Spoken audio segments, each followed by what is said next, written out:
Well, think about how fast the president has moved in 100 days. And when you That's the part the media leaves out. That's why she tried to cover it up. Tariffs don't hurt small businesses when you create policy smart. And Trump knows how to make deals, not excuses. Let me get this straight. Trump brings down inflation, creates more jobs, and brings back the American industry, and somehow he's a problem? CNN may have actually aired a Trump commercial. Let's break it down. As we reported last week, the national wholesale price for a dozen of large white eggs has gone down. Last Friday, it was about $3.13, according to the Department of Agriculture, which is down from the $6.55 the week that President Trump took office. That's a decline of about 52%, not 87% or even 93 or 94, as we've heard from him. On day 100 of the president's second term and into his second presidency, he is declaring a success and also touting the tariffs that he's put in place, even as they've roiled the financial markets and created deep concern for many voters. My lead source tonight is the Republican Senator Mark Wayne Mullen of Oklahoma, and it's great to have you here. Obviously, you're a huge ally of the president's. And now that he's 100 days in, and the economy seems to be a major focus for a lot of voters as they're looking at this. In that interview tonight, he talked about the 145% tariffs in place on China. He said he thinks China will actually end up eating most of that. Is that how you see it, though? Well, I do. I think China has to have us. If you start looking at the economy is strong. Kaitlan, I know the voters are looking at it. You got to remember, underneath President Biden's 4 years in office, he averaged inflation at 4.95%, nearly 5%, at a high of 9.1%. Today, inflation is down to 2.4%. You start talking about optimism inside the economy. We have 229,000 jobs created. 459,000 jobs went from part-time to full-time. We have private investment of $2 trillion that have been pledged to invest in the United States in the first 100 days of the presidency. We have foreign investments of $3 trillion. That's $5 trillion invested in our economy just in the first 100 days. Investors are watching and they're putting money where their faith is. You can't fake and bias spin that any way you want, Kaitlan. Let's keep going. People like to see what is going on right now. You have gas prices down 22%. And when you start talking to American people, they are excited about where our country is headed.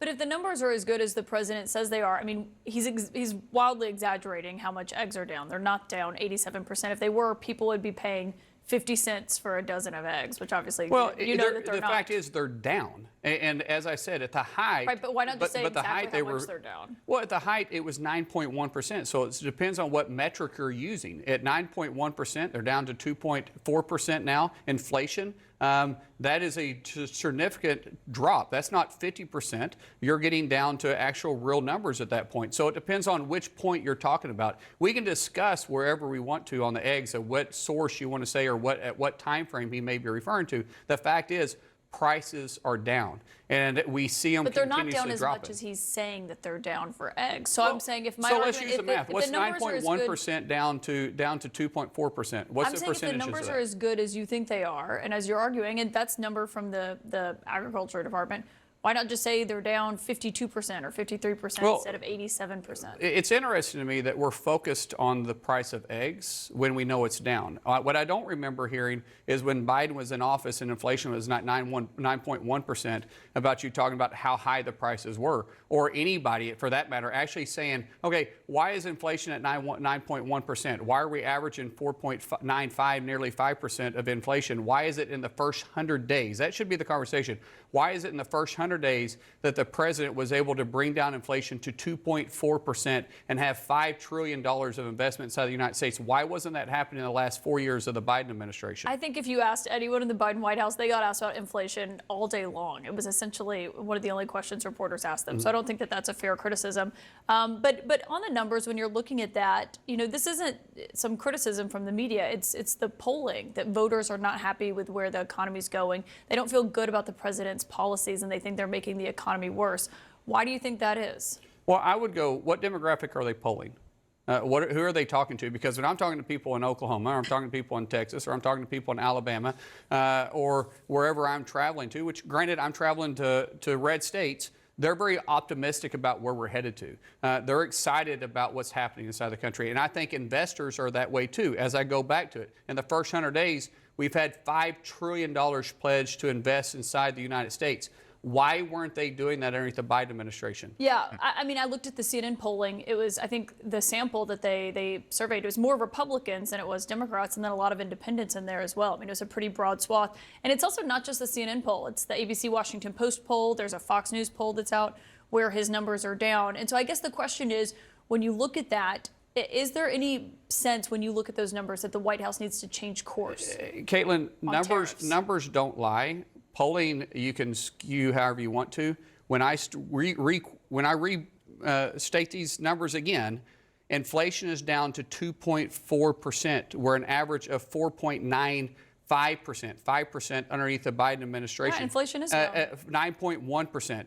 I don't mean to sound like a broken record, but when you have $5 trillion pledged of investment in the first 100 days, I believe the investors, I believe the job creators, those that create the jobs, that hire the individuals, I think it speaks for themselves. When you have 459,000 jobs that were part-time just 100 days ago, today they're full-time, I believe the economy is moving in the right direction. And so we should be talking about what has happened in the first 100 days. Why is it that the President Trump was able to do this and Biden couldn't? The S&P 500 posted its biggest loss in the first 100 days of a presidency since Nixon in 1973. I mean, those are hard numbers. Well, think about this. Well, but think about the stock market. The stock market deals on today's news, not on the future. What the president is trying to do with the tariffs is he's trying to build a workforce for the future. We know without question that countries were taking advantage of the United States' generosity for years. But countries all across Europe, all across Asia have became wealthy on taking products that were once built inside the United States, build it in their country, and then selling it back to us and taking the dollars out. When the president said enough's enough, we're tired of countries taking advantage of us, we're going to right this ship and we're going to build a workforce for the future. The stock market didn't react the way that, actually reacted the way we expected it to, really, because they deal on today's futures, not tomorrow's futures. And that's understandable. But the market that the president is building is going to be better for the future. So people like Kaitlan Collins, man, they throw the word tariff around to scare you. Trump is just leveling the playing field because China's been eating our lunch for decades. And now we're handing them the check. Like, here, pay for this. It's time to start paying up. You don't just eat for free in a restaurant and just keep getting away with it. That's what Trump is doing. He's leveling the playing field. Let's keep going, guys, because he completely ends her. I mean, the future generation. Yeah, and the president is making the argument tonight that he ran on tariffs. This is what he's now putting in place. Maybe Wall Street didn't believe him. But on this today, amid this report that Amazon was going to start showing how prices were impacted by his tariffs, you would see what you would pay without the tariffs and you'd see what you pay with them.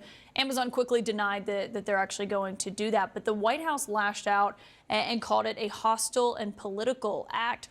Why would a company being transparent about why prices are going up be hostile? I actually had a meeting with the CEO of distribution and small stores and retails for Amazon before we came on air tonight. And he said that was based on a story that was based on a very small aspect of Amazon. But Amazon was never doing that. And so we got into pricing, started talking about pricing, right? You started talking about how that would work. He says, we haven't increased pricing. We haven't increased pricing. We don't expect to increase pricing. We haven't seen the tariffs increase. Most retailers, major retailers, had surged up before the tariffs came in because we knew what the president had said. And so we saw a larger surge in surplus in warehouse goods than we did even over Christmas. And so the consumer is not seeing this tariff that everybody is talking about. Don't you think? Well, according to him, it'll be weeks, possibly months before you see it happen. But that's not that long from now, just a few weeks from now. I mean, well, think about how fast the president has moved in 100 days. And when you that's the part the media leaves out. That's why she tried to cover it up. Tariffs don't hurt small businesses when you create policy smart. And Trump knows how to make deals, not excuses. Let's keep going. Say just a few weeks. I didn't say a few weeks. I said weeks, possibly months. When you start talking about what the president has accomplished in the first 100 days, can you imagine what he can do in the next 100 days? We're talking about 90 days if you want to start about months. We're talking about 90 days from now, 3 months from now. What else can happen? I have enjoyed where the direction the president is taking. On the premise of, I mean, okay, so in 6 weeks we could see prices go up. I don't think it'll be 6 weeks. It'll be past that. So when should voters, do you think, be prepared for? I don't think you got to be prepared for it. I think you're going to see a deal made. Countries need to do business with our economy. They want to do business with our economy. Think about what's the products made in China. Who needs economies worse? China, 40% of all their manufacturing goods that they make today are sold inside the United States. But you yourself acknowledged the last time you were here, a tariff is a tax that is passed on to consumers. You've said that pretty bluntly. The question, I think, that was raised today is, why is it the responsibility of a CEO or someone who owns a company to shield the White House from the cost of their policies by not raising prices? What do you mean shield? That's what a business owner does. We prepare for the markets ahead. But all businesses are not going to eat these prices. You don't think that, right? I never said they were going to eat the prices. I think some of them will be able to absorb some of them, but the retailer can't. The manufacturer can. So the margins at a retail store is much, much smaller than the margins at a manufacturing plant. So a lot of them can be absorbed from the manufacturer, and I believe they will absorb some of them. But you don't expect a retailer, when they're working off 2, 3, or at the top 6% margins, to be able to absorb that. It should be consumed at the manufacturing level, though, which is why we're trying to bring manufacturing jobs back to the United States. Which and that's is what President Trump is doing. A years-long endeavor and something that is not done in a few weeks or But months. trade deals can be done, and the president is absolutely the best president we've ever had to right this ship on unfair trade practices that the countries have taken advantage of. And the president, no one can work a deal better than President Trump. We're staying on top of it closely. None have been announced so far. Senator Mullen, thank you for coming on tonight. Absolutely. So Kaitlan Collins wanted to make Trump look like a liar, but instead they reminded us how bad things actually got under Biden and how fast they're turning around. You don't have to like Trump, but you have to respect the results. Let me know what you guys think about this quick video. Be sure to like, comment, subscribe if you're new, and as always, let me know what you react to. We're out.